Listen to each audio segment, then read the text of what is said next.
How little men know about worlds, about light, about the great dark that boils behind all. Once there was the void. Absolute. Perfect. Boring.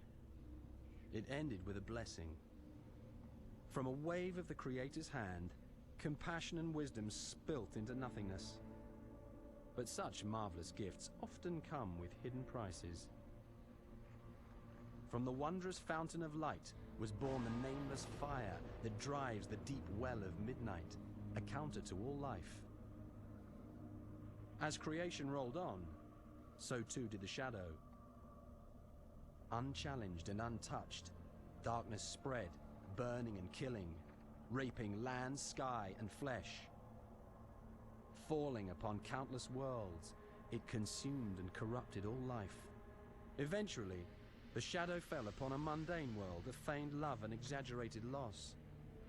Curiously, this blundering blue planet hosted men not easily purged.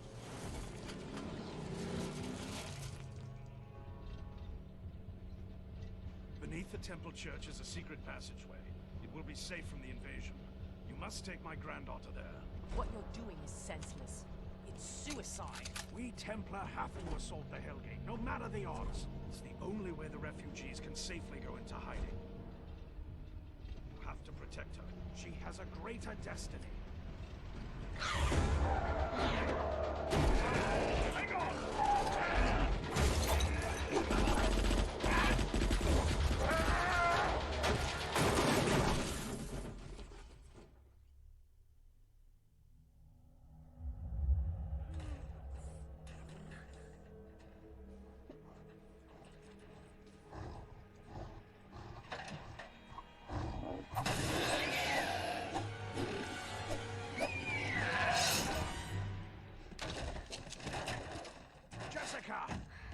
Come on, soldier!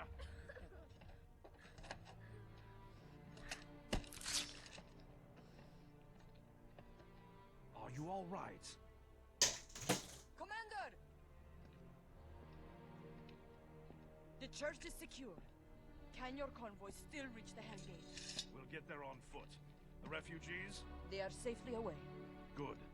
These will be the last two. Follow her. She'll take you the rest of the way. No! Temple Church is just beyond the building complex. You can't go! Jessica! You can't leave me! Jessica! Listen to me. You must go with Lyra now. Where I have to go, you cannot follow. One day you will understand. Let's go, Jessica.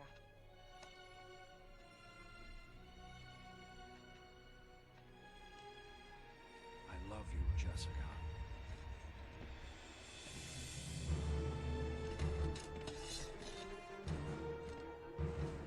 For the living!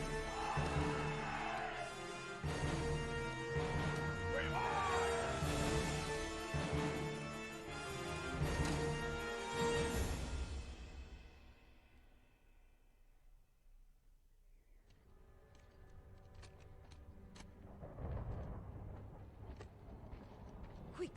The passage must be sealed. Stay close, Jessica.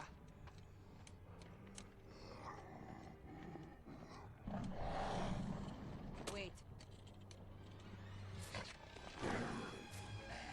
Demons. Go! We'll cover you!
before the day was done, the minions of hell would lay ruin to the world above.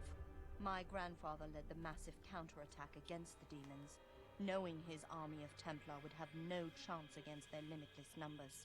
But his sacrifice bought time to hide and prepare. Remember the dead. Yes. But fight for the living. Though the great dark believed the song of these men neared its end, it was only then our story could truly begin.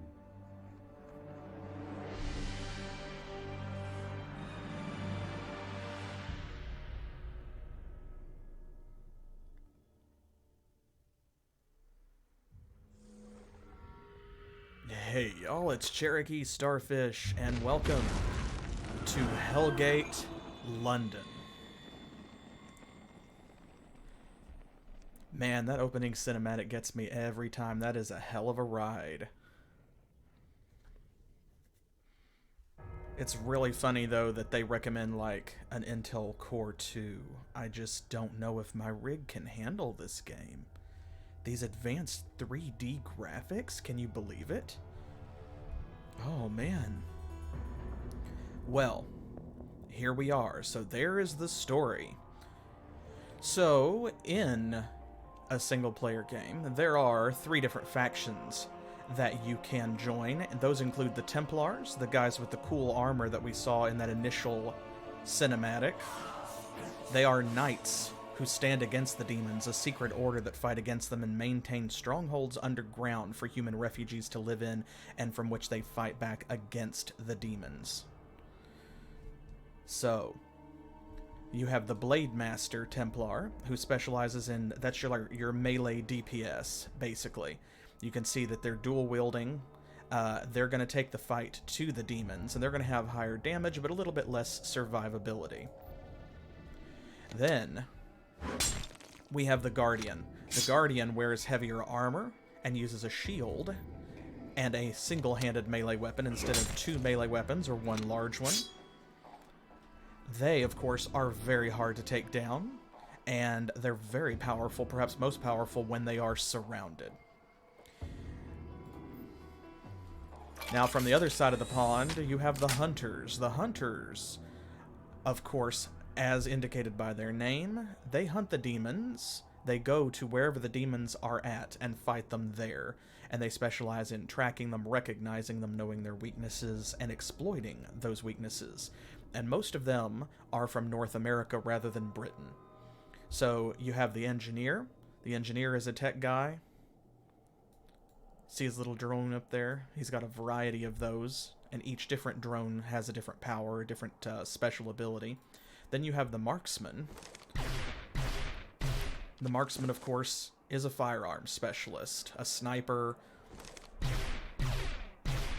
a quick draw specialist, whatever you want. All different kinds of guns. You want guns? The Marksman's got guns, folks. Then we have the Kabbalists. The Kabbalists tap into the energy of the burn, which is not just like what we call the surface of the earth now that the demons have scorched it, but also the process by which they do so, the supernatural forces that linger in the air, the water, and the ground. That is the burn. The Kabbalists tap into the magic that the demons brought to our world with them and turn it back against them. And Evokers specialize in status effects and damage, and of course they use focus items, like you saw the Evoker in the opening cinematic who had the flaming gauntlet. That is an arcane focus, and that makes your spells more powerful. Well, Evokers use 2 of those, so they have the most powerful spells. Their counterpart, of course, is the Summoner. The Summoner binds elemental spirits and other demons to their will and turns them against their brethren, using them to fight back against each other. So, we now have our very first 3D character creation screen. This is very different from any of the games that we have played so far, and I know in before, like, This game came out in 2007, so technically it is 14 years old, not 15 years old. But much like with Titan Quest, I'm flexing my rule just a little bit because I so wanted to play this, and I know a lot of people have not played it, and I wanted to show it off. So I'm bending the rules for y'all. But this is very different from like the sprite characters that we have dealt with up to this point. So what class are we going to play, and what kind of person is that class going to be? Are we going to take the fight hand to hand to the demons? Are we going to wait for them to come to us? You get it, Crow. Yeah, exactly. 2020 was 10 years long, so like everything's relative now. Are we going to take our mechanical pets out in the fight with us? Are we going to find ourselves a sniper perch, perhaps? Are we just going to blast some demons? Are we just going to wizard our way through this? That's fun. Or are we going to turn the demons against each other?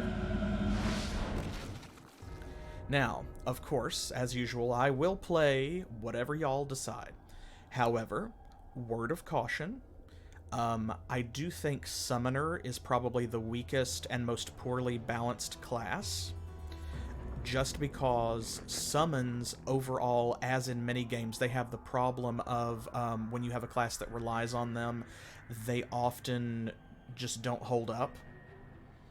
And the Summoner, unfortunately, does not really have the firepower, I don't think, to back up their summons when the summoned pets fail to hold the line. That is my only word of caution. Anything else, though, I mean, you know, and they're all fun to play. That's just throwing that out there. Blastier shields, you say?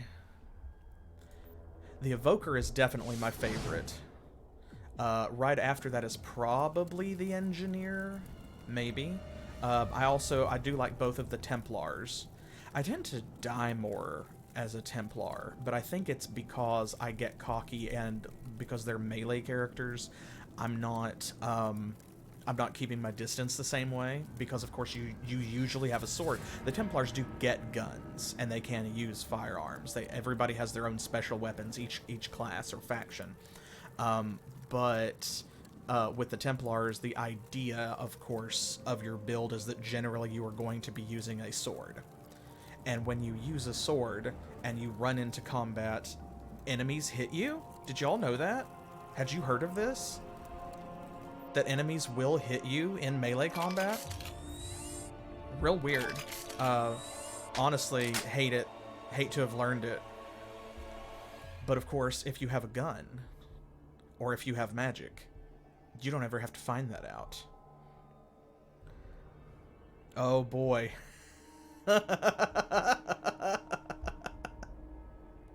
That's,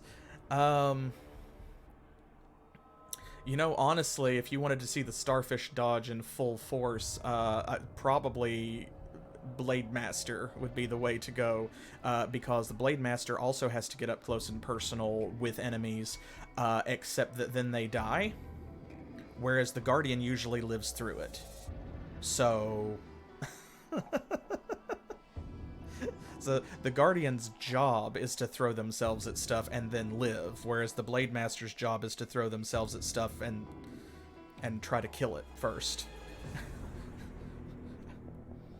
So yeah, I have played all of these classes. I like all of them. They all have something to recommend them, and they all have a different aesthetic too, as you can see. Like the Templars have this, you know, they do have armor like this. But you see a lot of the trim. Of course, Blade Masters go a little lighter armored. The Guardians especially wear that really cool glowy Templar armor that you saw in the opening cinematics. And then you have the Kabbalists, who have this really, like, kind of fleshy, like, semi-organic thing going on. This really raw, it almost looks like their armor has been grown, and some of their weapons are so cool. If we play like an Evoker or something, Y'all, their weapons are really, really cool, and their armor is really cool. Evoker is probably the most powerful class, in my opinion. They definitely get some of the best spells and abilities in the game, and they have the best starting skill because Flagship Studios, which there's a logo and a name you'll never see or hear again. Unfortunately, the studio made this game and then dissolved. Go figure. Oh, and I should specify too. You can get Hellgate London on Steam nowadays. This is not the version of Hellgate London that is on Steam. This is the original version. Like, I installed this from a disc using an optical drive. The version that you get on Steam is like an sort of an MMO. It's really weird. It doesn't play like the original game at all to me. I'm actually not a huge fan of it, but judge for yourselves. I think that's just because I'm spoiled by this version, and so my expectations are different. But that version is now owned and maintained and updated by one of the Asian partners. I think maybe the South Korean partner that Flagship Studios had for localizing the original Hellgate London, and they're the ones who wound up with the IP after Flagship went under. So just keep that in mind, that if you purchase Hellgate London now, a brand new version of the game is not going to be the same as what you're going to see here. So, okay. So we're leaning towards Guardian, you think? You spin me right round, baby, right round.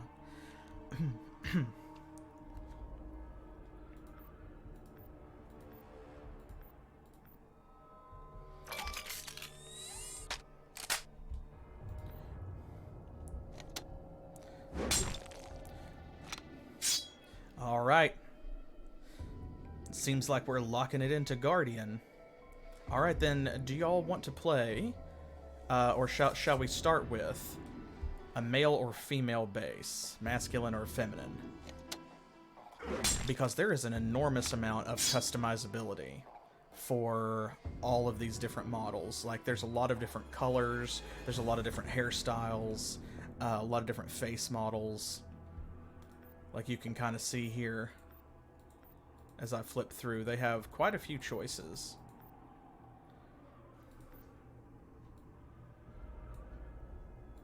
See, look at this. Majestic. He's got the little braid on the side. There's this one. That's like the straight long hair. Flat. Ooh, a ponytail. See? I don't know what that is. That's like the front is combed back and the back is combed forward, and it makes a little like mountain range in the middle of his head. That's very strange. That's weird.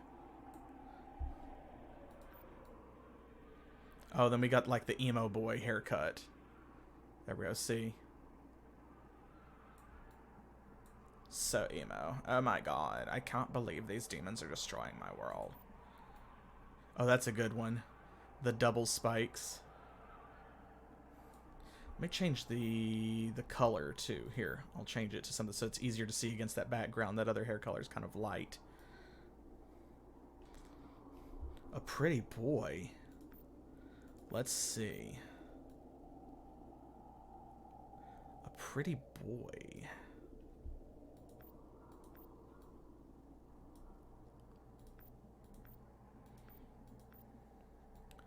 Well, let's see here. All right. Let's get the hair completely off there. There we go. And we'll get rid of this. See, there's a bunch of facial hair options too. We'll take that off. And let's see, which face are we going to use?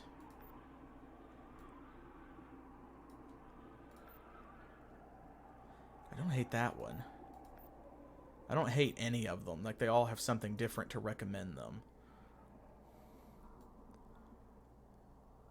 That could be something. There's one or two in here. They have, like, dark circles under their eyes. And it makes me think, like Like this could be, this is someone who's had a very long day. Yeah, it's probably hard to see on mobile. Okay, let's see here. Let's do...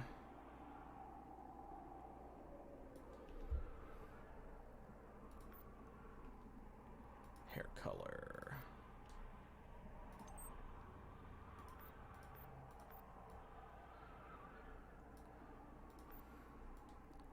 That one's not bad. I actually really like that. That looks kind of like Native American.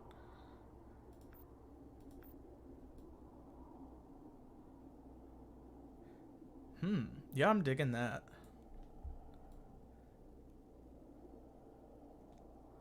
I think that looks pretty good, actually.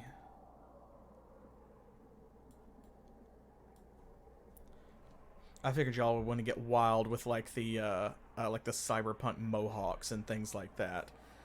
But for a guardian, I kind of like this noble look. Versus the Kabbalists and maybe the hunters are the ones who have like the wild hairstyles and stuff. Okay, so let's see. How you can also increase their bulk and their height. You can make a very small boy or a very tall boy. And yeah, the hair does, it needs to work in a helmet because we're probably going to be wearing a helmet. So let's see. Let's do, this is kind of like, there we go. And he's got to carry all this heavy armor. He needs to have a little bulk. Yeah, this is like the tiniest boy. He's so small. But he out here killing demons. He's very small.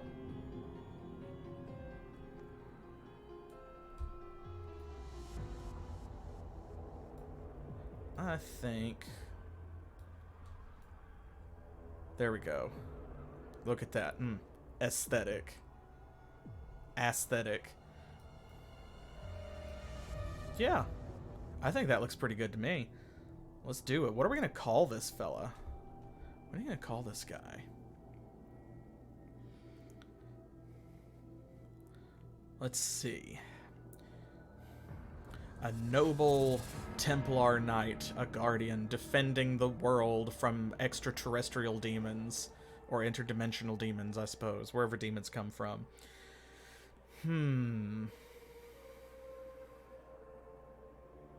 He could be British. I feel like he's not, though. Like I said, he looks like indigenous American.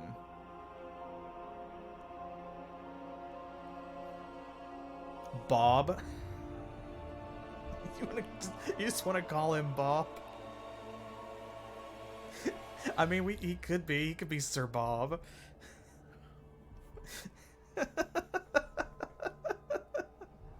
I hate that I love that. That made me laugh. Why you gotta be like this, Crow? Oh, man. Is it Sir Bob, though?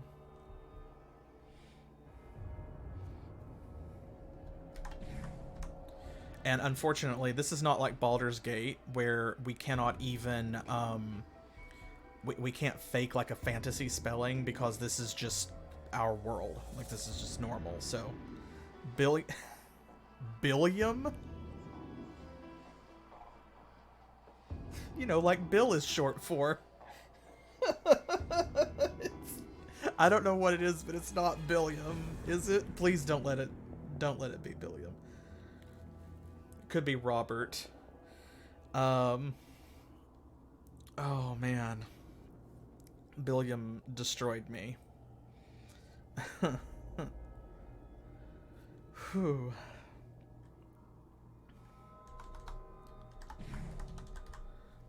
Let's see, could be Robert. What if he's Latin American?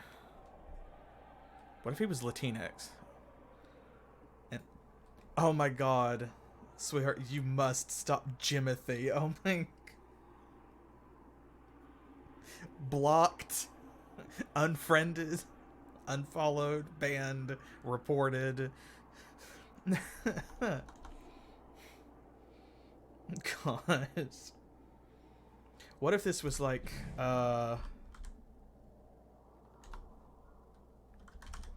What if this was like a Miguel or Martine? Something like that.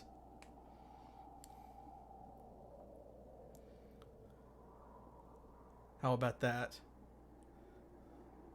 I'm into this. Could be Sir Miguel.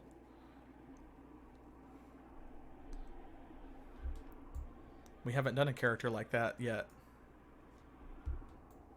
We've not had the opportunity to do a Latino character. I mean, yeah. Yeah, this is feeling like Sir Miguel. All right. Let's do it. Let's get into this.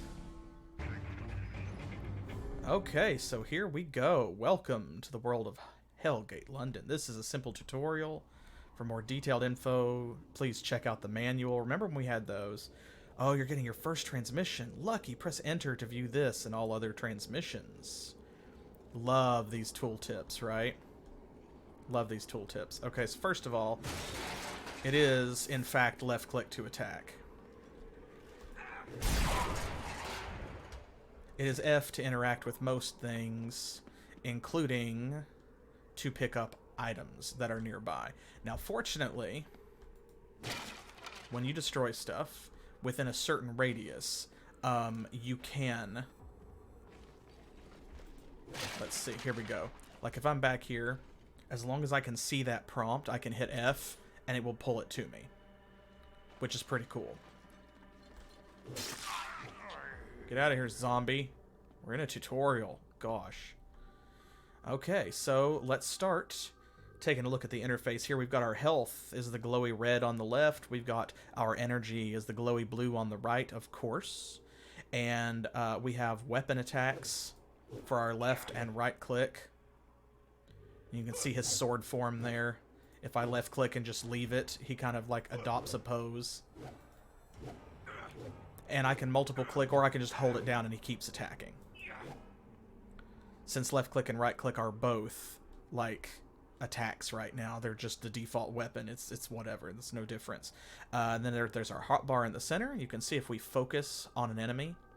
Zombie level 1. It's 33 meters away. 32, 31. He's coming closer. 30 meters. You'll also see to the left of the zombie's name and health bar right there. See that green hand? And you'll see the same icon down there at the bottom right of the screen next to our energy meter. What is that? Well, those are challenges. So if you hold Alt down, you get your mouse pointer, right? Instead of mouse look. So if I hover over this, it doesn't come up and tell you anything right away, which is a shame because you need to know what this stuff is. So down here we've got total armor, available power, of course, right weapon, left weapon, health, and we have shields. So of course armor reduces damage that we take. Shields are basically HP on top of our HP. They are life points that are lost first. So that means that we're not actually losing health as long as we have shields. Then we've got a health injector. This is our basic skill. We've got shield bash. While dealing only a small amount of damage, a shield can easily both stun and knock back any enemy of the Guardian. Costs 10 power, has 10 ranks. There we go, and it also says effect, if we level it up, stun, ignite, shock, and so on are going to go up. There are a bunch of different status effects, one for each energy type, basically. So stun is for physical damage. Then you have ignite for fire, shock for lightning, phase for spectral, poison for poison and acid. There's also like the rare ice weapon here and there. We'll get into those a little bit later. But these challenges, what these are, see the numbers. That's how many of a thing we have to do. If it's a monster icon, we need to kill that many. And then there are some others like this one, I think is deal poison damage. This one is find helmets or armor items. So, who's trying to call us? Let's find out. Oh. Hello, can you hear me, Miguel? Yes, I can. See Murmur's name and face in the window there? Go ahead and read his text. He's a helpful NPC. Use the arrow buttons on dialogue windows to advance conversations. If you want to play, look for colored text. No worries. You now have your first quest. Do you remember what the quest was? Neither do we, but we can find out. No, we skipped that. Press L to open our quest log. Here we go. And this is where you can actually... I did skip it on purpose so that you can see this, because if you click on a quest, you can actually see the text and replay the conversation with the NPC model and everything so that you can see what you missed. So here we go. Please respond. I need help. Oh, thank goodness you're there. Maybe there's still a chance. I was foraging when the demons came.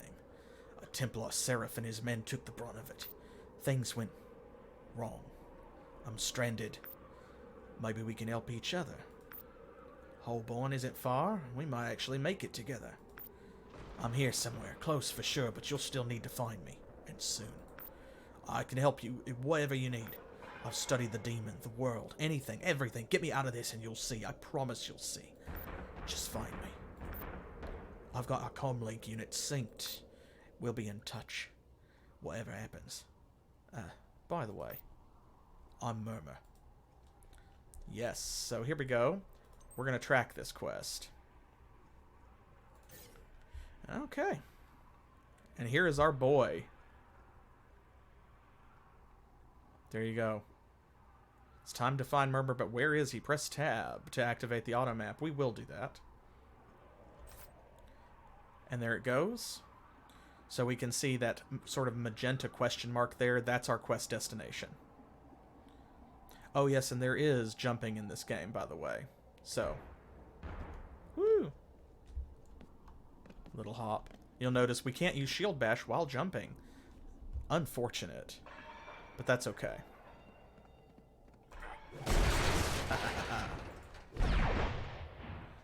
Alright, it's telling us now red brackets mean that we're out of range for the type of attack that we are trying to use. See? Because we've got a sword. It will turn green. There we go, when we are within range. Oh, come on, tooltips. Yes, let's open our inventory. Here we go. There's our boy, Sir Miguel. And we found some armor. We've got a training grappler. We've got a power pack that we picked up. A personal relocation device. Guess what that is?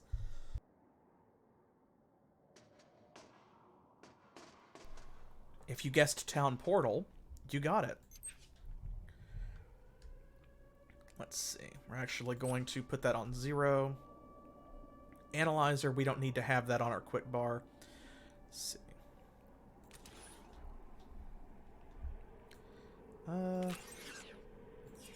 Start there. So, 1 will be health, 2 will be energy. We did find some pants. It's that tooltip's not going to go away until I listen to the directions. Yes, escape can also bring up the options. No, we didn't get hurt. I already told them all of this game. Yes, let's do move on. Boom. Shield bash. Shield bash. Shield bash. You can see our energy, of course, like, regenerates. This game is so pushy. So here we go. This is our skill tree. This is our character, like, stat screen. You can see we've got 4 different stats over here. We have accuracy, which adds a bonus to critical damage, and it decreases our missile spread. So if we're using something like, say, a shotgun, increased accuracy is going to mean that that weapon is more effective. Strength, of course, adds to our ability we're heavier armor and additional melee damage. Oh my gosh, it really is not going to stop. I should have disabled tooltips, but I wanted y'all to see, like, the full experience. Yes. Okay, there we go. Shift.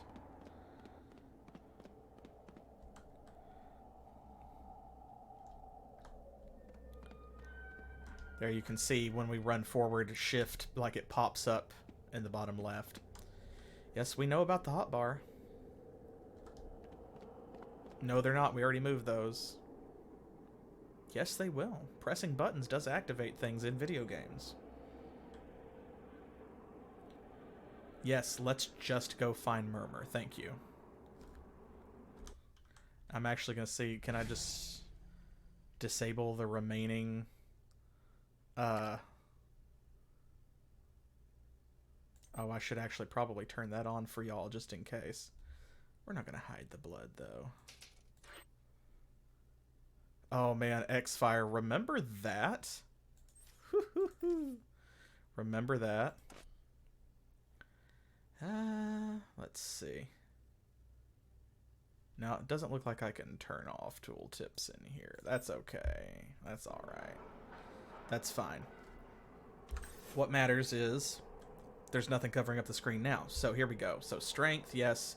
You have to have high strength to wear heavy armor. Increases your melee damage. That's going to be very important for us. That might be our most important skill. Stamina, of course, is going to give us health points. Willpower is going to give us power and increase our recharge rate. And then here we've got our health, and it shows you underneath our recharge rate for each of these, our movement speed, and our crit chance and crit damage for our left and right attacks.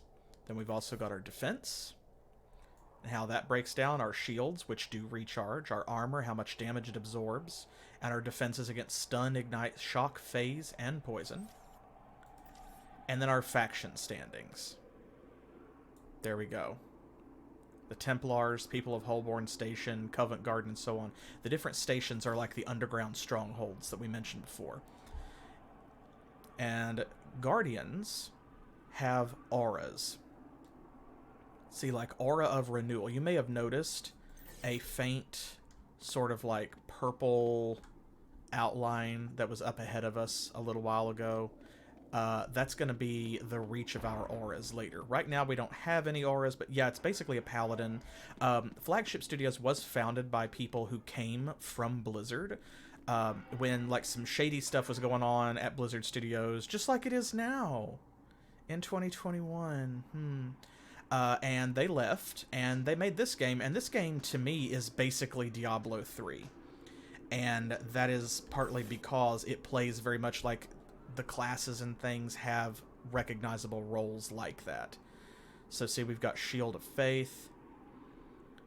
We've got Challenge, which this right here, it draws enemies into melee range, so it pulls enemies to us. Aura of Renewal. This actually causes us to regenerate health based on the number of enemies within reach of the aura. So the more we're surrounded, up to 8 enemies, see? The faster we regenerate health. Aura of Defense. This gives us an increase to armor. This gives us, increases our elemental defenses. Grand Aura increases the radius of our holy auras. Then we've got a healing spell. This right here is a spectral attack, which has a high chance of phasing enemies. We'll get into that later. This increases like our armor and also the armor of any allies we have, which that's not going to be important. And it also gives us health regeneration. Spiritual Strength. This is a passive one. Decreases strength feed. What is strength feed? See these bars underneath each of the stats? So this is what our stat is. This is how much of it we're using. See, strength feed, this represents the portion of your overall strength being used to equip items. So we have 25 strength. We are using 1 strength based on our current loadout. As we equip heavier armor and larger weapons and big shields and stuff, this blue bar will go further across. So what this means is that by putting points into spiritual strength, we can reduce the amount of strength that is being used by our equipment, so that way we can put fewer points in strength, or we can wear armor that otherwise would still be too heavy even for our current strength score, even if it's high. Aura of Deflection, that can destroy projectiles. Aura of Vengeance can reflect projectiles. And then these are all upgrades. You can see where they've got like a line, they come in a tree, so in order to put points in Denounce, which diminishes the target's armor and causes them to attack you, you have to have a rank in Challenge first. Heavenly Condemnation, that means that enemy armor is decreased more when you use Denounce. And Provoke increases your taunt strength for all of these. Shield of Faith, of course, gives you shields, temporary shields. Shield Wall, this is like a stance. So if you attack or move, then it deactivates Shield Wall. But as long as you are just standing in place and not doing anything, then what happens is your shields go up by a massive amount. Shield Bash, that unlocks Shield Turn, which this is you just spin in place and hit everybody with your shield. Then you have Shield Charge, so you run at them and deal like a big shield hit. Off of this, we have Shield Master. This is a passive, which increases the amount of damage and increases the effective chance of inflicting a status effect with your shield. And then you have Stampede, which is a bigger shield charge, so you bash everyone, like you run through in a line and hit everyone you pass. Anchor, this is another stance that you can turn on or off. It's like a toggle. You can attack while doing this, but you can't move. And what it does is it increases your damage. So basically, you lock yourself down in place when you're cornered, and you hit harder as long as all you do is attack. If you move, though, it turns it off. Sword of Reckoning, while you are using a sword, this does a big hit. Doubles your damage with just one rank. Hamper is also a sword attack, but instead of dealing additional damage, what it does is it reduces movement speed and armor. And then over here we've got Aura of Power, which is recharge rate, based on the enemies that are surrounding you, of course. And then Aura of Thorns. And that, it reflects damage. If you've heard, Thorns by this point is pretty common video game parlance. So let's look at that stuff that we picked up.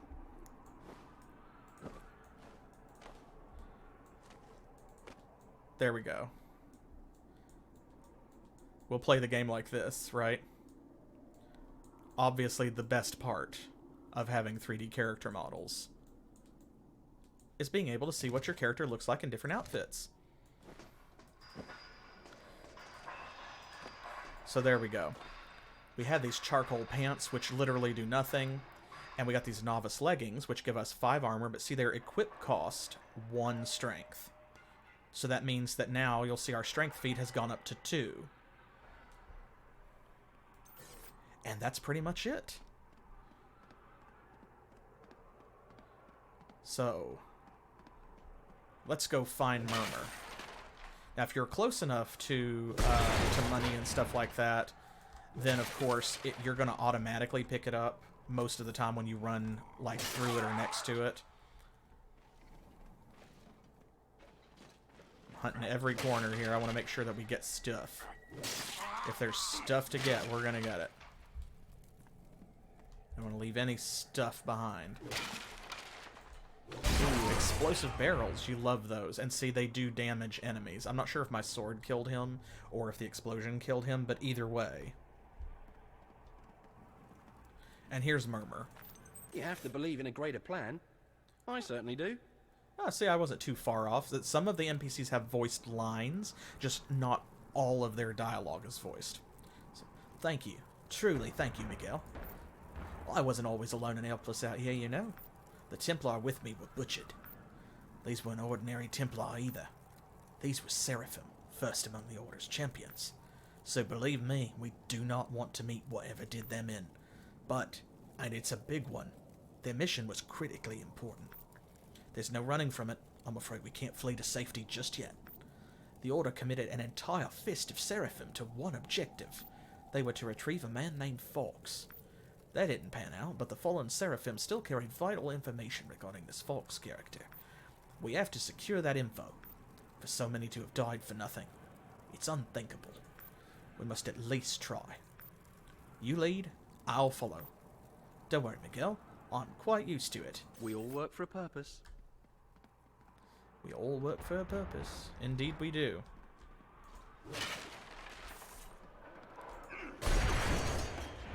And sometimes you'll see me smash things, just because they're nearby, and there might not be an enemy around to kill, or it might not drop anything, that's fine. But you'll see, like, we need all the plating that we can get, which of course is our money, that's our currency. But also, there are achievements in this game, and some of those achievements actually do give you, like, in-game bonuses. Like, there's one that's called I Hate Crates, where if you break 1,000 breakable objects, I think, is the way that you get it. And there's that purple outline you can see when we're moving. See it kind of out there in the distance. Here we go. We'll worry about that other zombie in a minute. But, you know, some of the achievements will give you bonuses, like certain things will drop more often, or, you know, whatever. More damage against enemies, so on. Yes? Ambushed. Everyone's dead. The mission. It cannot fail. It must not fail. You must finish it. The doctor. Fox. Dr. Fox. Listen, his device.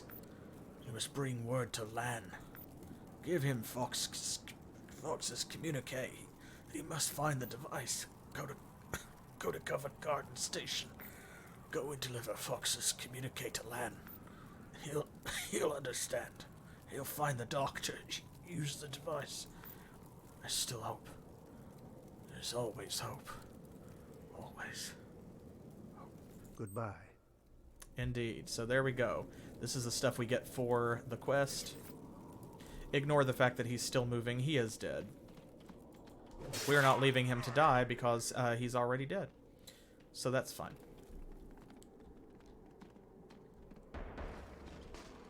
Now, I wish we could take his armor, and why we don't, I don't know. All I can think is that maybe it doesn't fit us.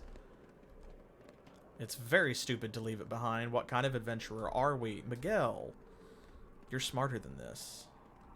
Surely. Here we go. There's our ticket out of here, but first, of course, we are going to make sure that there are no more zombies kind of puttering around in the corners. Oh, see, there is one. And you can see, since we killed those zombies... Is there anything else? See how down there in the bottom right, that green hand is filled? Because what that was is, that is the symbol for necro-type enemies, the undead. They wanted us to kill 5 of those, and we did, so now it's filled in. So now we need to find, like, 3 helmets and deal poison damage 13 times. And if we do that, that challenge will be fulfilled, and then what happens is we get a bunch of cool stuff. Like, every time you fulfill one of those triple challenges, all 3 of the conditions, then you get an explosion of good treasure. So we want to do that as often as possible. And here we go, you get a look at, that is the secure portal that leads to Holborn Station. Now, I don't know that it's actually a magical portal. There are real portals in the game. That technology does exist. If this is a portal, or whether the blue glowy, like, Ripley field effect is just an abstraction because they didn't or couldn't, like, put in a picture of stairs going down or the tunnel continuing on the other side, I'm actually not 100% sure. All that matters is if we walk into it, it's going to take us to the destination listed. So here we go. We cannot go back. That was the tutorial area. We have no need. But here we are. They've fortified the subways. So see, when they say Holborn Station, that's exactly what they mean. The Holborn subway station, the train station. Piccadilly line, there we go. Hello, Templar Guard. Can we have your stuff, please? Maybe? No? Okay. Can't even pretend to attack her.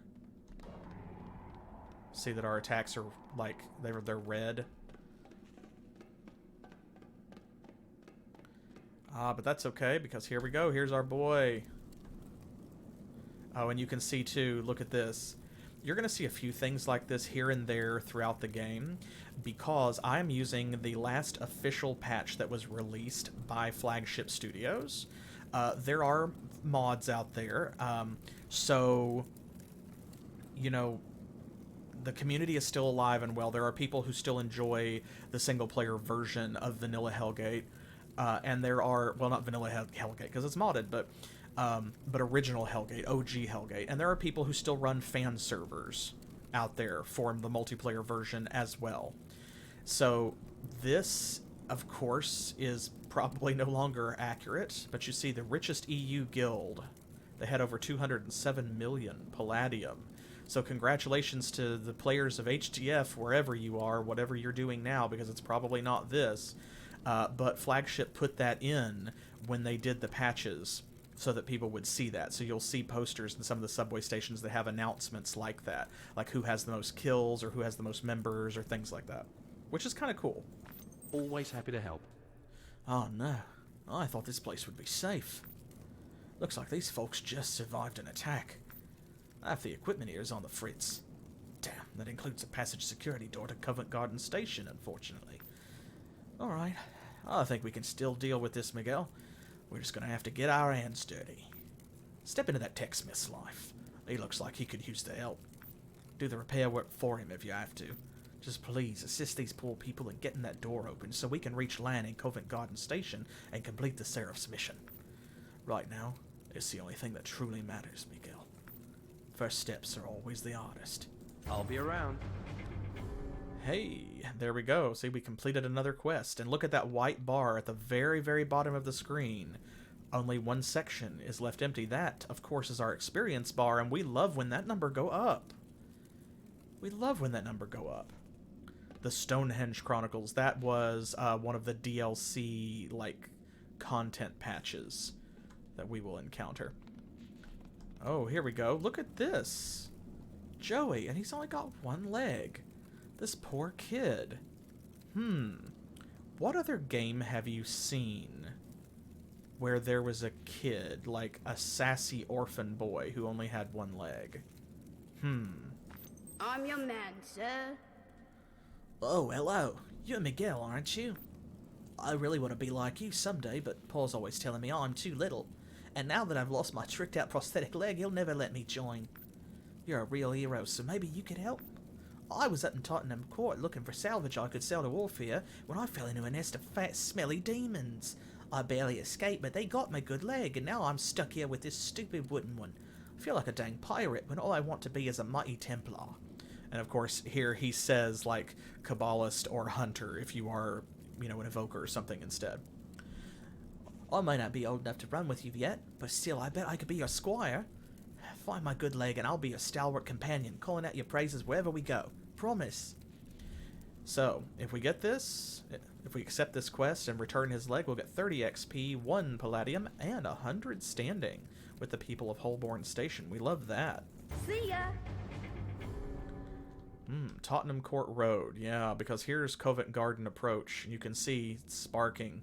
Like, yeah, that's broken. Oh, Mythos. That is the one other game that Flagship did. I don't really know anything about it, but Mythos.com, that's probably not still the website. And here we go. The Holy Flames Veteran EU Guild average level is 47. Minimum 20 members required. Let me up. Hey, George. Oh, good. Sorry, I was just remembering something my granddad used to tell us. Did you know my granddad was a priest in Trinidad, mate? Yeah, and he says, well, that is, he used to say, son, when there's no more room in hell, the dead will walk the earth. Seems like he might have been right in retrospect. Specifically, Tottenham Court Road is crawling with the undead. Fool or not, maybe you can help out by sending 10 zombies back to the hell they walked out of. I think we can do that for 200 XP and 55 Palladium and 100 standing, plus our choice of 3 different body armors. I think we can do that. He'll let us have a Kabbalist, a Hunter, or a Templar body armor. Notice we cannot wear equipment from the other factions. See, they've got that red cancel sign, so we can only wear Templar stuff. Take care of yourself, okay? Now see, that shield makes so much more sense. Look at that. Even though it's still kind of like a little thick. I like the look of it though. If we come over here in the light, you can see it a little bit better. There we go. I like that. I like that design. This is our fast travel, so once we have unlocked multiple stations, we can teleport between them. A Hunter Guard, a Templar Guard. See, the Hunters are helping out. The Holborn Access Shafts. We will need to go there. Templar, the richest U.S. guild. Here's Abigail the Healer. Abigail takes patients as new opportunities for demonic study. Scrapes, gashes, slashes, burns, and melted bone all tell black stories Abigail longs to hear. Their song tickles her skin and breathes relief into a mind consumed by the dark and its operation. Since other Kabbalists expand their knowledge of the Nether through direct interaction and dissection of the Shadow's ranks, Abigail's reverse approach to learning has proved invaluable. Goodbye. So you can see when we talk to someone who has this symbol over their head, the red cross, they will restore all of our health and energy. And then here we go. This is the Nano Forge. This allows us to upgrade items. We can put something here and see it says here can upgrade item. But if it's an item we can upgrade, there we go. It tells us we need 4 scrap materials, 4 blessed shards, and 1 nano shard. And if we do that, we can hit this upgrade button, and it will make it into a better piece of equipment. And here's Orf. Remember Joey mentioned him just a second ago, right? Check this out. This is the shop. I love that with the blueprints like on the digital display in the back. And then this is presumably like some kind of scanning or measuring station or something. I like it. Something I can do for you? Something I can do for you? Sure. Now, we can't really afford much right now because we only have 75 palladium, but you can see here the different types of weapons we've got, like the fish gutter. There we go, 25 physical direct damage, very fast attack rate. It does overload shields, which is great. And it costs will to equip, so we're going to need will as well as strength. The shield here, a power shield. And see, this one actually gives us both armor and shields. Because we have a shield bash attack, it deals physical direct damage when we use that, and that's telling us how much. Adds 90 stun defense, you know, all these other special abilities. Requires strength, stamina, and will to increase. Here's our gun. A Lucent Redeemer deals direct spectral damage. Not bad. And of course we need accuracy for guns. We have a Templar Broadsword, physical direct damage. A Corrupt Blade, which is toxic damage. I said poison, but it's toxic. And this one actually has mod slots. Look at that. 2 mod slots. So if we find mods, we can upgrade this weapon and give it additional powers. And mods can do all kinds of cool things, from increasing damage against a certain type of enemy, to increasing critical chance, to modifying how the weapon attacks, adding additional damage types, and so forth. A Phantasmic Reaper. This deals spectral damage, and it has a slow attack rate instead of fast, normal, or very fast. So you have to decide, like, what kind of damage do you want to do, and how fast do you want to hit. But notice this also does not deal direct damage. It deals splash damage. That's important. Direct damage means it only hits a single target. Of course, splash damage means that it's going to hit everyone around that target. And then here's our armor. We've got belts, we've got body armor, we've got boots, we've got helmets, we've got gloves, we got pants. What do you want? We got all kinds of stuff. Adrenaline pills, those increase our speed. We've got analyzers, which identify items. We've got PRDs, our town portals. We've got basic health injectors and basic power packs. And of course we have a buyback screen. Okay, goodbye. Alright, so first things first. We have 2 ways to go. Let's hit up Tottenham Court Road first, since we've got 2 quests this way. Find Lil Joey's prosthetic. We can do that. Oh no, we got hit. First blood. Oh, we killed that zombie, though. Hey-ya. And we are not regenerating health at the moment. We do not have health regeneration, so we need to get some. That's okay. We'll find some.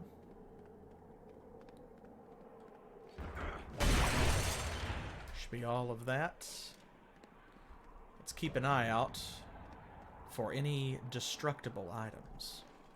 And also, you'll see, like... There we go. There are places that we can go down here, like basements. Ooh! And we can go straight to level 2. Yes, indeed we can. We love when that number go up.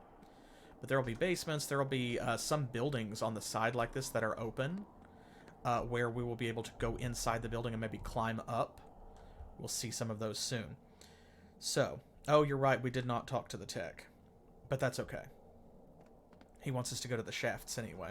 But this is a good opportunity to head back because I want to level up in a safe place. Techsmith 101. Oh boy. This guy. Trouble. Filthy demons, they hit us hard. It was all we could do to drive the bastards out. Now most of our gear is wrecked. Even this bleeding door's jammed. Help from Covent Garden can't reach us even if we could call them. What a nightmare. Oh, did you need to get through, Templar? Well, I'm afraid the only way this repair's getting sped up is if some capacitors fell into my lap. I could use the stored energy to power a few extra devices around here and get things moving, or opening, and as the case may be.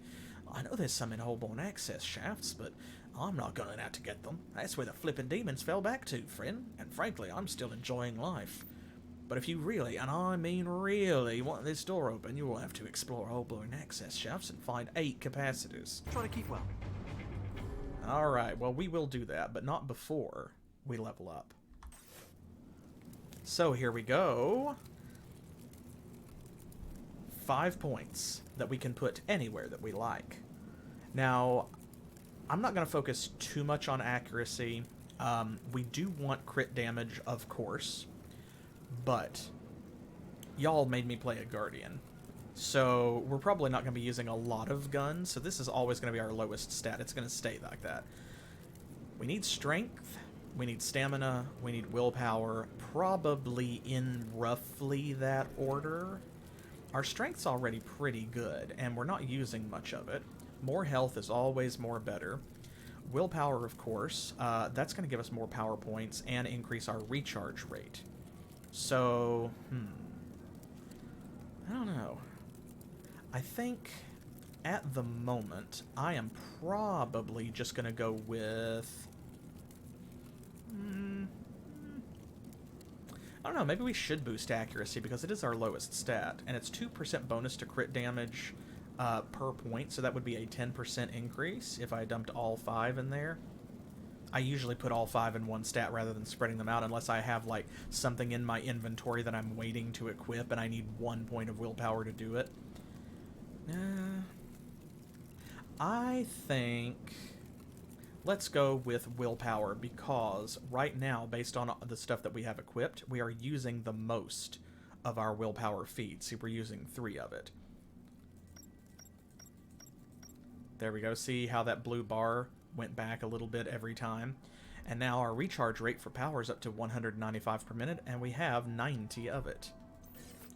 Now, what's even better than stat points? Look here. Acquire a new skill. You love to see it. You really do. But what skill are we going to acquire? Well, we already have Shield Bash. We could level that up. We could. And if we did, it says it affects stun, ignite, shock phase, and poison attack strengths increased by 30%.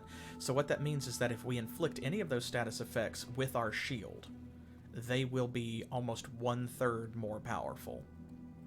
However, we also have Aura of Renewal and Sword of Reckoning. Now, Aura of Renewal, that's the one where we regenerate 11 health per minute per enemy within the Holy Aura. So as long as there is someone within range of our aura, we get health regeneration, up to a cap of 8 enemies. Or, we've got Sword of Reckoning, which is a big hit. So we could put that on one of our skill clicks down here, and we can use that against strong enemies to take them down. Thinking the aura? Yeah, I am too. We were just talking about health regeneration, so I'm thinking aura of renewal. And of course, you have to be careful because you can't get these points back, so you have to kind of plan ahead and be like, where am I going to put all of my points? But this is a good one, because this one is one that is, like, pretty solid for most of the game. So there we go. Let's do this. And because we are not going to be turning it on and off a lot, I'm going to put it like away from where my hand is. There we go. So now we can see it is active. It is toggled on. And you're right, Crow. More health is always more better. There's never a situation where having more hit points is a worse idea. Alright, let's go kill some more zombies. I hear y'all hate zombies.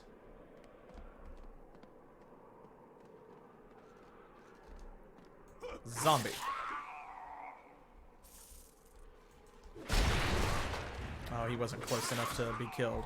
Oh, there's one behind us. He got us, but that's okay. See, we have 109 health. Now, we're not regenerating under our own power, because that's not how Aura of Renewal works. We need to find a bad guy. So let's go do that. Let's see. See that purple edge out there, that purple circle that's traveling with us? Oh, there we go. See, now we're at 110. I'm going to let him hit me. 1 damage. 110. There we go. See? As long as there are enemies nearby, we will regenerate health.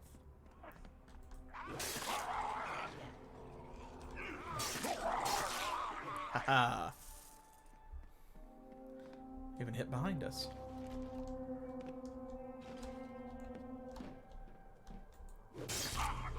And it is useful, actually, to climb up on platforms and things like that sometimes, especially if you're using a ranged weapon. If you are a Kabbalist or a hunter, like a Marksman, finding a sniper position, very good sense. But anytime that you have some kind of, like, long-ranged attack... Ooh, what's that over there? A nasty large boy. Ooh, see that? Look, what's that? A death maggot. And notice, it has a different... See right there, that's a flesh golem. That's still a necro, because you see the green hand. But see, the death maggot... It does not. It has a red pentagram.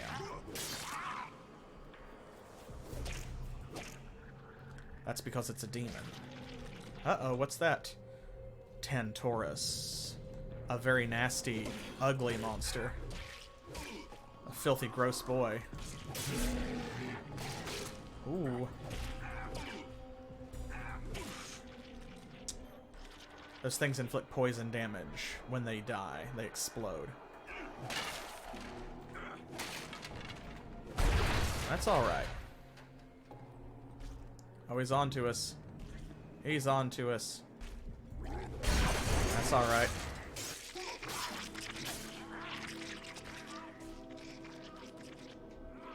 We don't have a gun, so...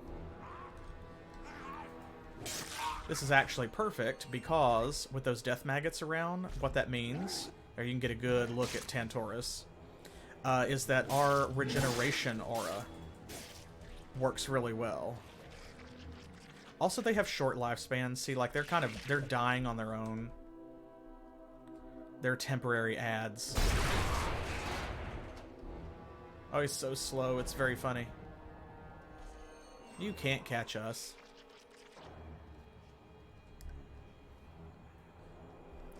I am so unthreatened by this enemy that I'm actually just, like, looking for treasure and for stuff to, like, blow up. I want to lead him to places where there are, like, explosive barrels, for example, and then blow them up.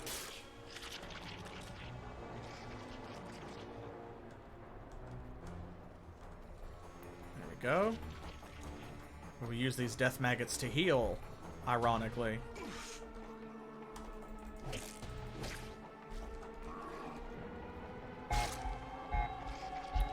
Oh no. Low health. That's alright. Our healing aura is not super powerful right now. The game is telling us we don't have a lot of health left. If we need to, we can use a health injector. Oh, there's one more zombie over here. Now there's not.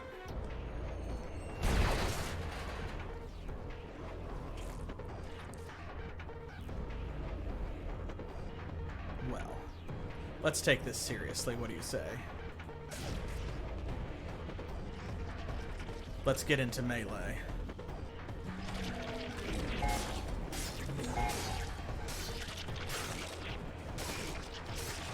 There's that aura of renewal. Oh, see, and that shield bash really comes in handy. Look at that.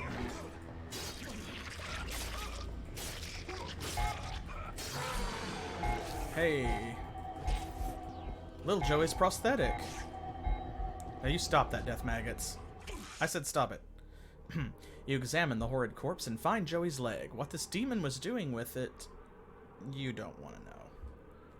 There we go, little Joey's prosthetics. Ooh. An aspirant stay. Aspirant Bezigus. The words for, like, armor pieces are always a hoot, because some of them I get, like cuisses, or fold, or pauldrons, gorget, or gorget, depending. But some of them like Bezigus. That's just a funny word. Now we can teleport back, but this is a very short level. I'm not going to waste a personal relocation device because we only have like 2 of them. So let's not. And also notice down there, see how another one of our challenge icons has lit up because we found some dropped armor. That helmet means that we need to find 3 pieces of armor, and we did. I'm your man, sir. You really found my leg. I can't believe it. I thought it was lost. I'm going to tell everyone how much you've helped me, and I'm going to pay you back somehow. Oh, and for some reason he also, look there, Wart's peg leg.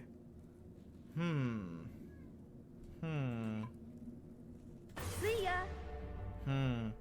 Completed a leg up. And now he's calling himself Wart.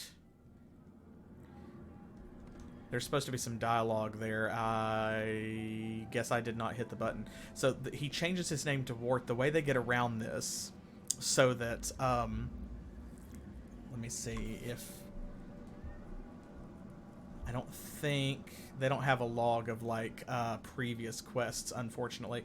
Okay, so, the way that they get around this, and they're able to call him Wart, is because he's quoting Disney's The Sword and the Stone. And he's like, yeah, wasn't there, like, a movie where, because he said he was going to be our squire. He's like, there was a movie where King Arthur had a squire who called himself Wart, so that's what I'll call myself. I'll call myself Wart. And we can use that as a weapon, which is very funny. Here it comes. Here we go. That sure will help, mate. Yep, we killed a bunch of zombies, so thank you. We'll take this novice halberd. Goodbye now. Oh, and he has another quest for us immediately. Oh, good. We don't have enough ammunition to shoot them all. In the beginning, maybe, but not now. Not anymore. No, we let them overrun us. Now we are the minority. But it might be we could tip the odds in our favor a bit. Just a bit. Thin the pack by destroying 3 blood zombies. Find them in the Holborn access shafts. Take care of yourself, okay? Sure. I'll be sure to take care of myself. Let's heal. Goodbye. Thank you. Okay. Oh, that's not a good shot. Let's get over here in the light. There we go. Okay, so now we have some armor. This seafoam ribbed shirt is going away. No one's upset. Then we have this novice chest guard, which is 6 armor and costs 2 strength. This is the same thing that George just gave us. Same armor, so... boom, there we go, look at that. Hey, now we have guns. Lol. This is a Kabbalist focus weapon. We cannot equip it. You have to be an evoker or a summoner to use that, unfortunately. And here we have some of the Bezigus. This is shoulder armor. We do have a special slot for that. And an aspirant stay. This is belt. It is belt. So let's see. Let's identify this one. There we go. 5 armor and 14 power regeneration per minute. There we are. And a lucky aspirant stay gives us 34 luck. Hey, I love that. That's especially good to have early in the game because luck affects the quality and the frequency of item drops. So there you go. You can see how that affected our stats. We now have 42 armor, 58% damage absorbed. Our stun defense has gone up a little bit. Something I can do for you? Let's sell this stuff. You can also shift right-click to sell. I'm going to sell everything that we can't use. This is a training grappler, hand grappler. So what this does is it does minimal physical damage to a single enemy, but it also like pulls them towards you into melee range. So you're supposed to use this to grab an enemy and pull it towards you, and then hit them with your sword. We're not going to be doing too much of that. Now let's see. We do have 234 palladium. I feel like we probably can't buy anything worthwhile. We could change swords. Maybe. So we are using a novice broadsword, which is 25 damage. This is 25 also, but it is very fast instead of a normal attack rate. This is a little bit more damage for the same attack rate. We could afford this. This is toxic damage. We do need to deal toxic damage for that challenge. That's a possibility. But I want to hold off and see if maybe a poison weapon drops for free because we have this other dungeon to clear before we go on. And then we've got a shield that gives us shields. That might be a better buy, but again, since this is the very beginning of the game, I want to play a little bit before we start spending too much of our money because we just don't have a lot. We can now talk to this guy. See, he's got something to say. Yes? The High Lord Maxim and Lord Arfon vie for control of the Order, but neither controls Holborn. That's the problem. So we hold with little direction and less hope. But we all tire, friend. Not the Hellgate, though. Even as we dwindle, the demon bastards grow in strength and number. Something has to happen. Goodbye. Okay. Into the shafts. We glow when we first come out of a shaft like that because those are our invincibility frames, so to speak. Oop. Ah, some hell meat. We love to see that.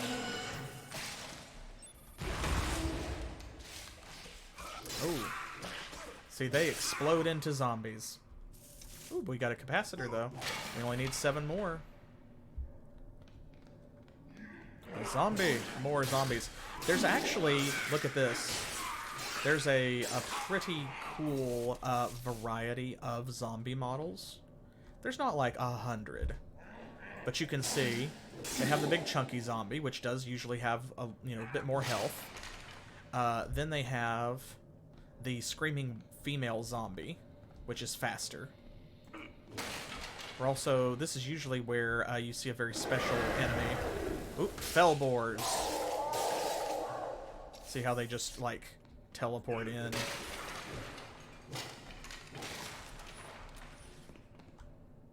Come down here. There we go. Those are demons. We'll see a lot of them. They're a very common enemy. Let's see. So this fish gutter, it doesn't overload shields as fast, but it hits way faster. Let's give it a try. There we go. Check that out. Of course a video game like this has to have a katana. There has to be one. There's gotta be. Not optional.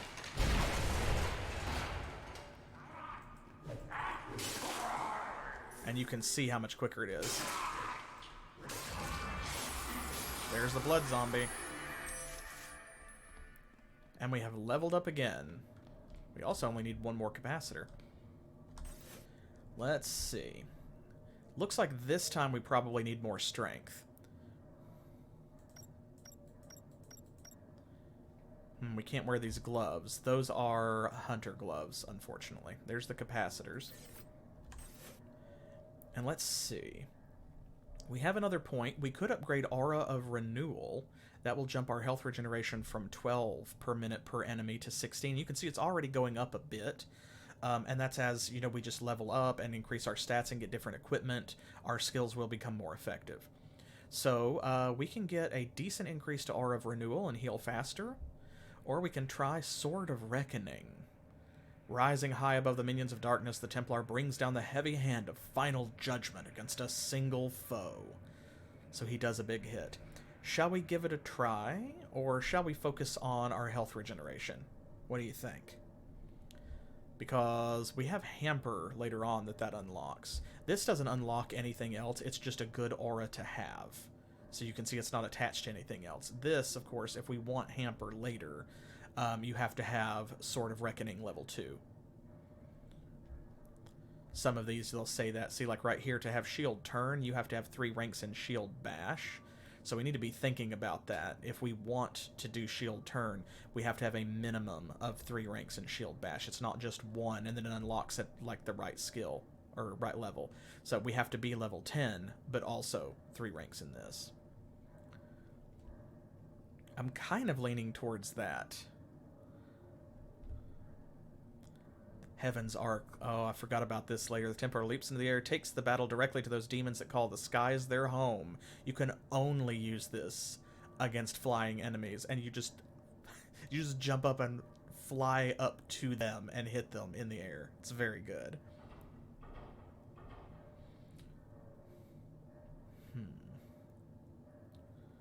Shield of Faith. That's emergency shields. Probably do want Anchor at some point. We really don't need the other aura, which is Shield Wall, but Anchor's a good one. Alright, let's do a big hit then. So we're going to put that there. Left weapon, there we go. So you can see Recall. Instantly return to the last station visited. You can do that at any point. There's not a hotkey for this, so we will just... There. This one's attached to shift. Oh, by the way, you actually can, notice this, you can level up your sprint. It costs power to sprint, but it increases your running speed when you put levels in it, so... Alright. Let's go do a big hit. Ooh, more blood zombies. Boom. Oh. Oh, they went down like a sack of bricks. We have all the capacitors.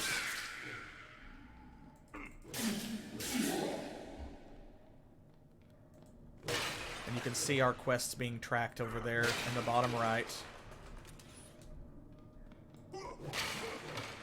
The text has become gray instead of white because we are ready to go and turn them in. But since this level dead ends... Now, sometimes you'll run across rooms like this, and a lot of times they will have decent stuff in them. They'll have some good treasure drops or like a chest. These are checkpoints or, you know, like security stations, fallback points or whatever for the good guys. So, this is just like some kind of power generator, I guess, and these look like they have digital displays with the maps of the tunnels nearby. Boom. There's a chest.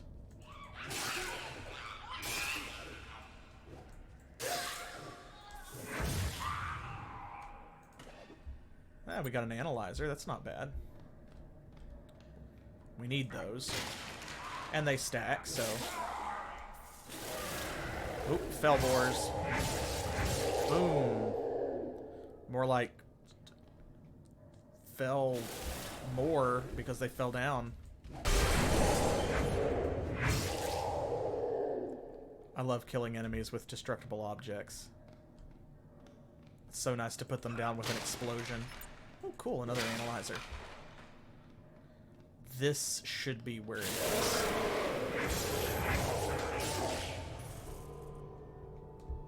I think. Somewhere right around here.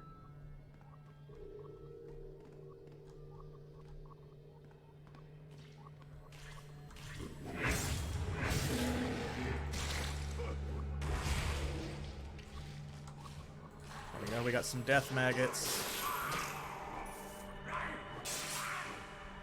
It's so gross that they have zombies inside them.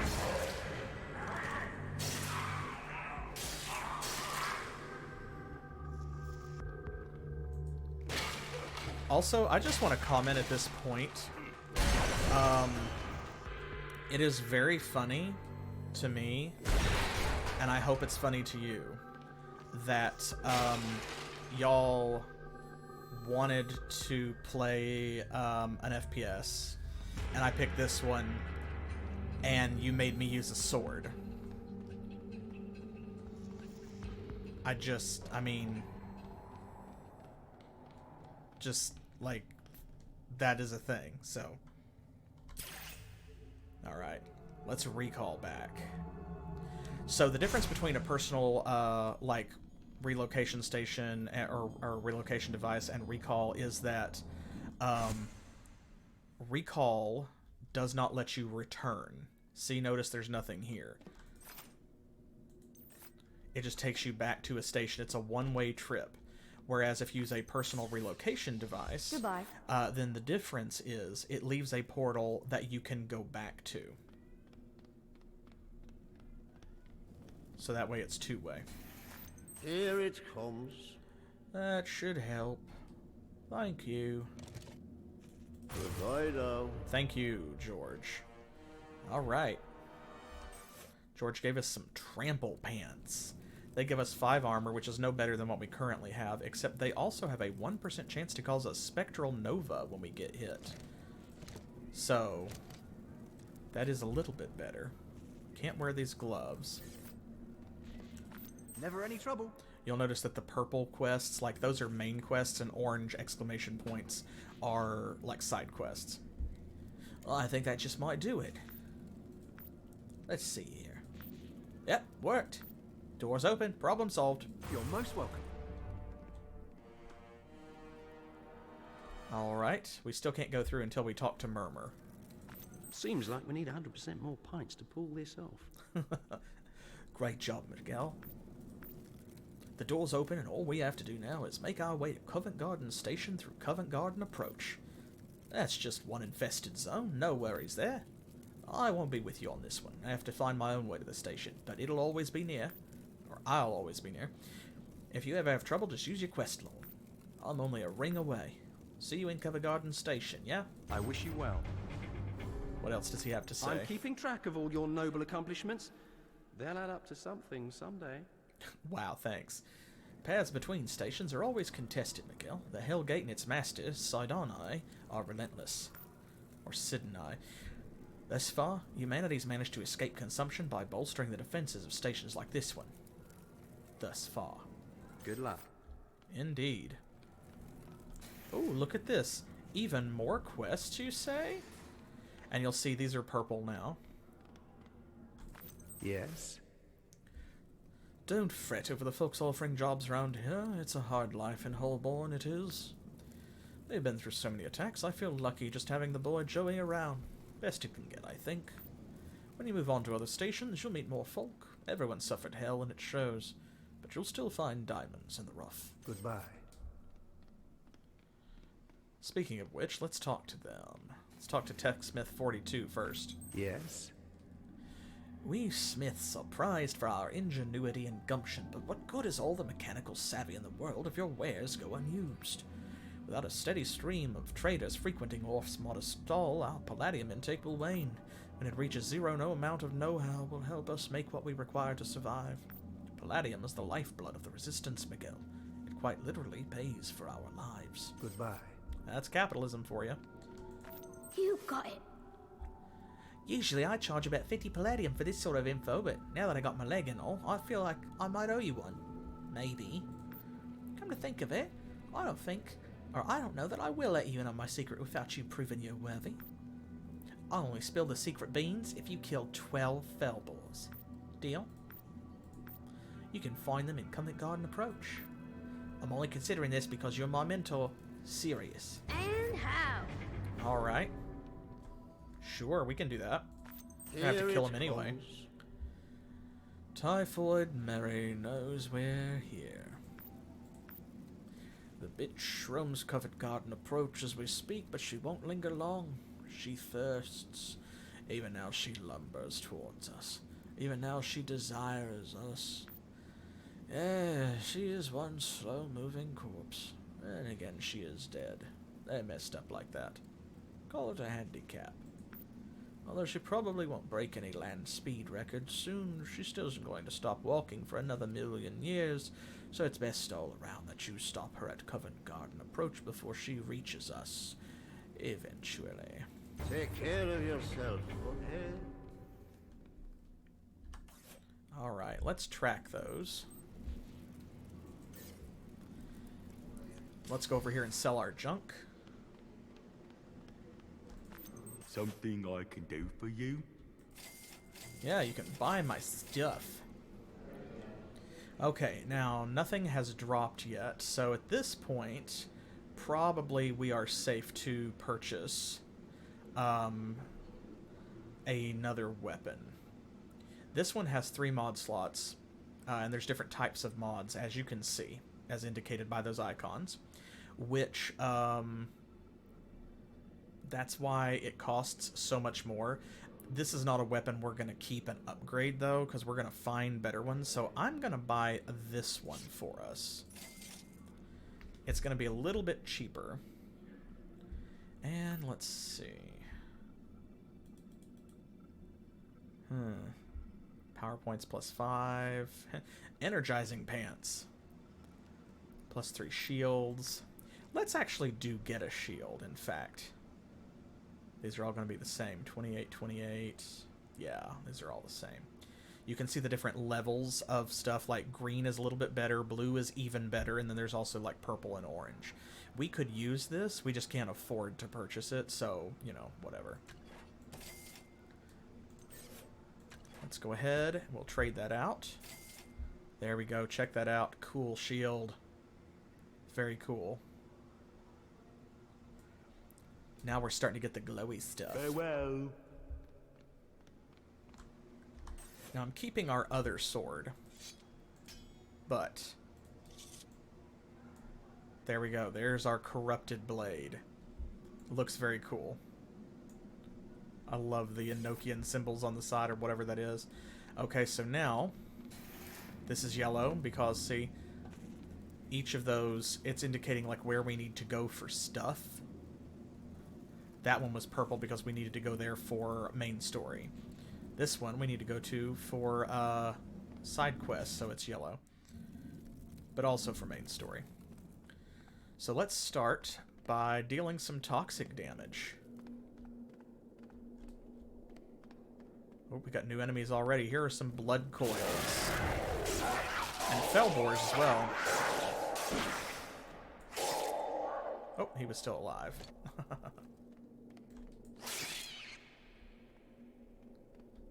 Those little things will jump at you.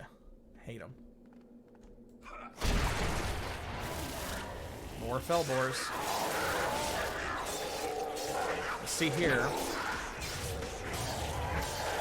Ooh, they've got us surrounded, but it's okay because that gives us health regeneration.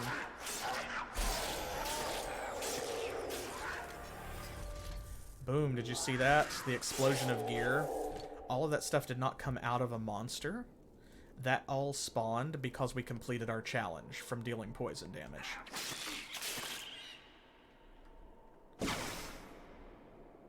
Oh, and also, you may have noticed... Did you see that, just that little flicker of, like, symbols around us, that sphere of yellow energy? Those are our shields. That's what it's going to look like when you get hit.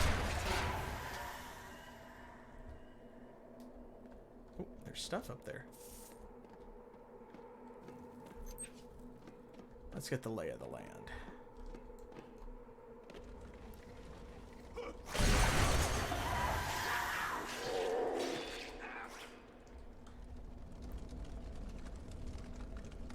There are some more monsters back there, and up there as well. Oop, there's Typhoid Mary. Now, she's probably not going to be, like, much affected by our poison damage sword. But she's affected by that. There we go. She was a mini-boss, so... Haha, she dropped a lot of good stuff. Let's clear out the bottom level first, I think.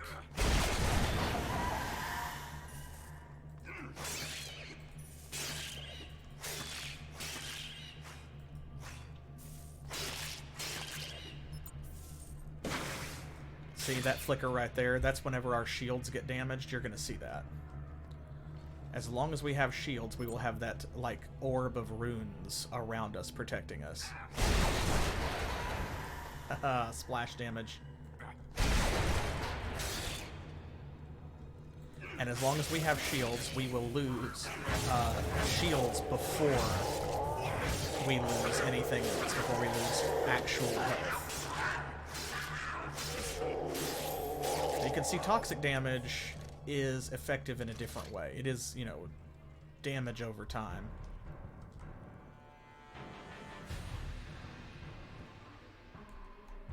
Let's see, we've got a room on the side over here. And I think for now... Oh, of course, we spent all of that palladium and then immediately it dropped it. That's fine.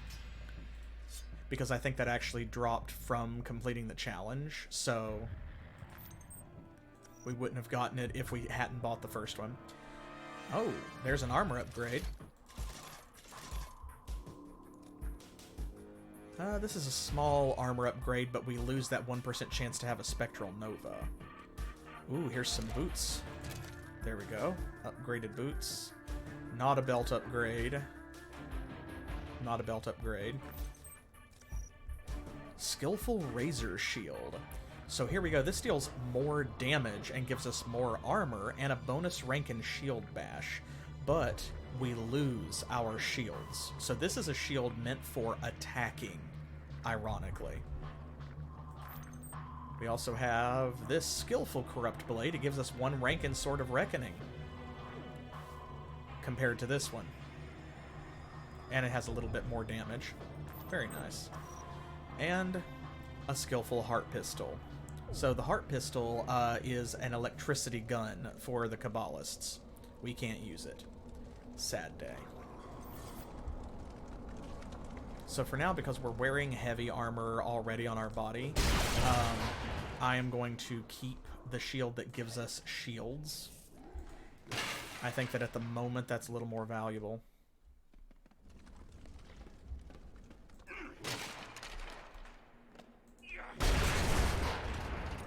Another power shield. We've got to go that way, but first, we want to finish cleaning out this room.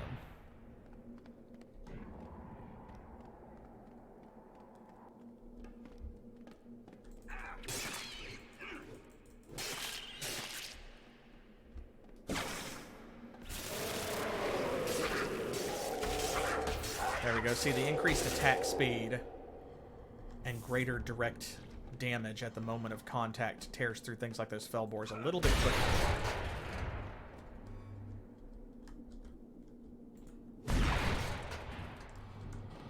Oh, it's not letting us pick that up.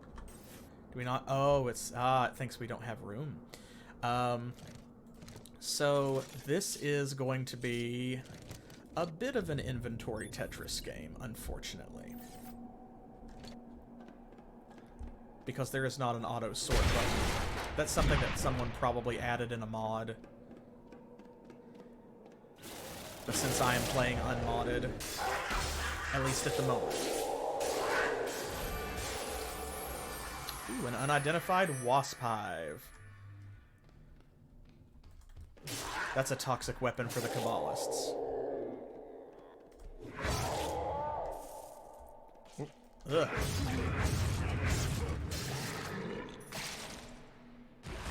Gross. Gross every time.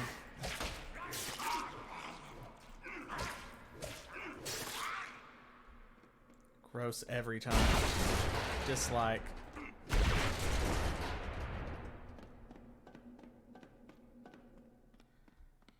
Alright. You can see here, like, they've got turrets set up where they were defending this place.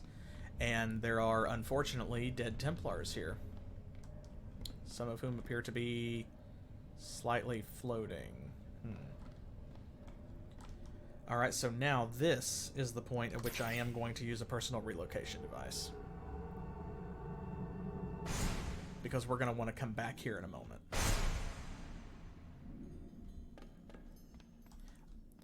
And we have access to this as well. We should probably store some of these things. We don't need all this stuff. Oh, we actually picked up our first mod. Check that out. So that is a technological mod. That is an aligned battery. It gives us 6% increased range in whatever weapon equips it. There's our message from Dr. Fox. We haven't looked at that yet. The data seems encrypted. This, on the other hand, skillful Phantasmic Reaper blueprints. We picked that up a while ago. Here we go. So it creates this if we have those crafting components up above. We'll store that over here as well. We don't really need that at the moment. And we don't really need any of this other stuff. I don't think we need to keep it. We'll hang on to that sword in case we need it for like a challenge or something, but this is basically, this is your stash. And you can access that from any station. Something I can do for you?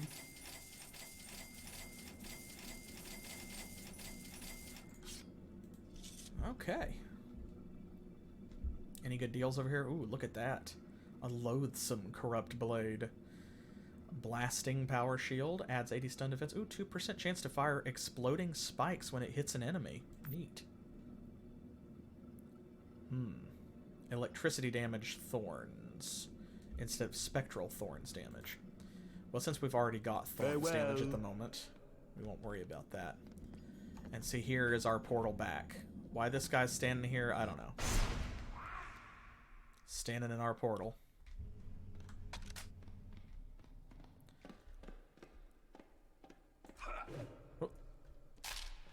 Oh, there he is. I thought for a second he fell through the floor.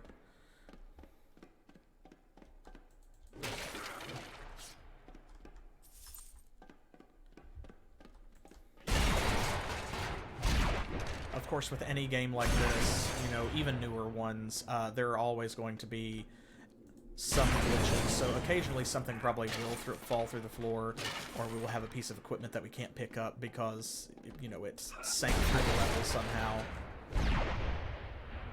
But hopefully that will be minimal.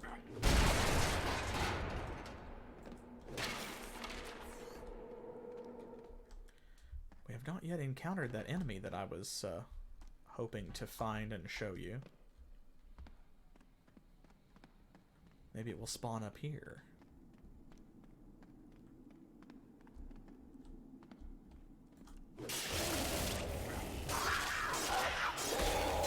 There we go, so you can see them hitting us, you can see our shields flashing.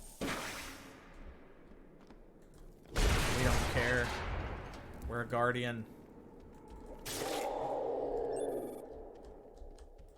Boom. Our big weakness as a guardian, I think, is the lack of, like, damage type versatility. Because, unlike with a Kabbalist, you don't have different spells that you can just switch to. So you can deal some spectral damage, but you can't deal a whole lot of toxic damage. You don't have a huge ability to deal electricity damage unless you switch weapons. And one of the things that means is that you also don't have a lot of AoE options. There is that shield spin, and that's kind of it. Also, if you sidestep while attacking, sometimes you'll do that spinning chop, and I love it. What's in here? A corrupt blade. Side spin challenge. Do only that all the way through the entire game. Nothing else. No other attacks.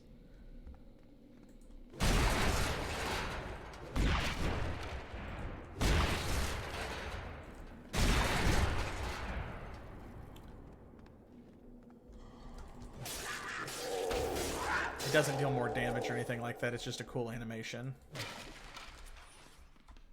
It would be neat if it did.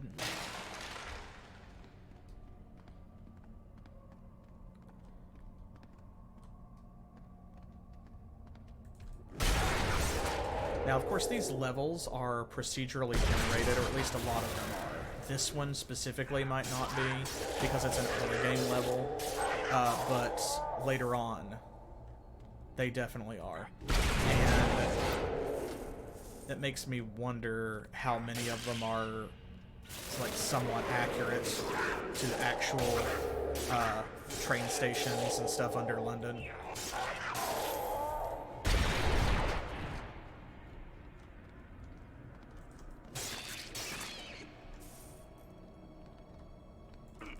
Haha. Okay, this one dead ends, so we'll keep going on the other side.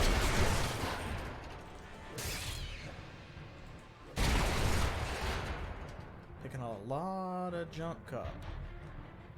Picking a lot of junk up, but that's okay.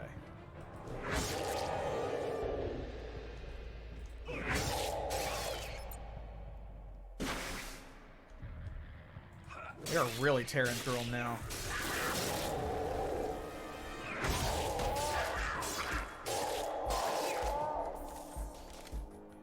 Ooh, we got a Redeemer.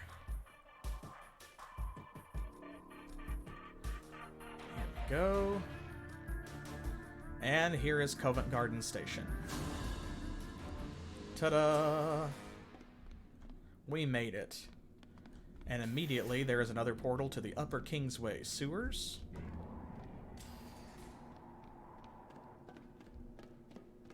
Man, I wish sprint lasted longer, but... And here we go. We have a wanted list. We have some more posters. Bunch of new NPCs. There's Murmur. Before we go exploring, we'll go ahead and turn in this quest. You have to believe in a greater plan. I certainly do. We made it. Now all that's left is to deliver the Seraph's message to Brandon Lan. We know the information contained within Fox Communique is vital. We also know the Seraph intended for it to reach Lan before he fell. So let's see it done, yeah? We all work for a purpose. Ah, he still has something to say. Principality Land protects Covent Garden Station. In fact, the Templar Order defends most of London's havens against the Hellgate and its master Sidonai. I hope your path is just a We've bit heard clearer that. now. Let's talk to Brandon Lan. Yes. Yes, I'm Lan, and you are? Miguel, huh? Very well, Miguel. What would you have of me? The Seraph dead. His fist slaughtered. Forgive me. This tale, it's hard to swallow. I need a moment, please. Courage under fire. Indeed. Good. Knights of courage are always needed. Yes. Yes, we know. Goodbye. We gotta speak with him again after a moment. In the meantime... Look here, the Deluxe Demodificator. That takes mods out of weapons and armor. The Augmentrix 3000. This is where you can put stuff in and you can add special qualities to it. So you can take a white item and turn it into like a green item or blue item. This is a special merchant. And she will create things. You click on it, you bring her components, and you can spend them to make specific stuff. Like, look here, the Penetrating Nightblade. That's a first orange item that we've seen. We can't make it right now, but no problem. Goodbye. Good. Knights of courage. There we go. always need- Now he's willing to talk to us. The Seraph. His name was Joseph. He was a friend. My friend. He will be greatly missed. All these years and still no loss comes easy, Miguel. Even for me. But truly you have done Joseph and his fist honor. Dr. Fawkes' communique is immeasurably valuable. The good doctor is responsible for many of our recent technological successes against the demon. He was working on something new, something he thought we must have. Joseph was sent to retrieve him. This encrypted communique is the next best thing. Unfortunately, it will take my people some time to decode the data. I suggest you familiarize yourself with Covent Garden Station. Return to me after you're settled. I will keep you informed. You've earned that much. Oh, look at that. So many quests. So many quests all lit up at once. Speaking of quests, let's fast travel back to Holborn Station, and we're going to turn these 2 quests in before we call it quits for today. Oh, good. These creatures are demons, creatures of hell inhabiting the very bodies of our dead. And these demons are loose in this world. The dead must all be spiked. And so you have my thanks. All right. You have my thanks. Goodbye now. All right. No more quests from George. I've got you covered. Wow. You're bloody brilliant. Semi-secret. Yeah. I forget. See ya. Thanks, kid. Great. Love that for us. Oh, my goodness. Well, so there we go. That is the opening to Hellgate London. We've got a lot to do. A lot to do before we leave Covent Garden Station. This is quite a busy place. So we'll probably spend a couple of episodes here.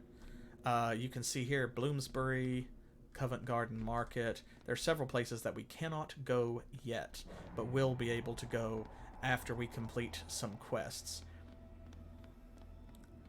In the meantime, we have the Upper Kingsbury Sewers, we have Covent Garden Steam Tunnels, Leicester Square we cannot go into, Covent Garden Train Depot, we can go there. So that's going to do it, I think, for this episode. I hope that you all enjoyed it. I hope that you are liking Sir Miguel. It is so funny. It is so funny that y'all voted for... I asked you what you wanted. I asked you, and you said an FPS, and you made me use a sword. That is so funny. I was sure I was going to wind up playing an Evoker or an Engineer. But that's okay. I love Sir Miguel. He is a very good boy. And things are only going to get better. So be sure to come back next Thursday at 7 p.m. Eastern Time, which is New York and Miami time here in the U.S., for more Hellgate London. And if you aren't already following or subscribed on Twitch or YouTube, why not? Just hit that button. It's free. Well, subscribing's not free. It is half off for September, though. If you want to do that, that's great. If you feel like giving us money, though, then, of course, you can also pledge to our Patreon. But on the free side, there's Twitter and Facebook. You should definitely follow on Twitter, because that is where I post updates about the channel, including go live notifications and, you know, if we're going to have to miss a day. Like, for example, this coming Saturday, day after tomorrow, as of this stream, I will not be back with a new episode of Baldur's Gate, unfortunately. But I will be back the following Saturday, September the 11th, with more Baldur's Gate, and Specific Pixel and I will be back together on Monday with presumably the second half, the last half of Kirby Superstar. So I'll catch you then for those streams, and I'll see you back here in London for more Hellgate. And until then, as always, Thanks for playing.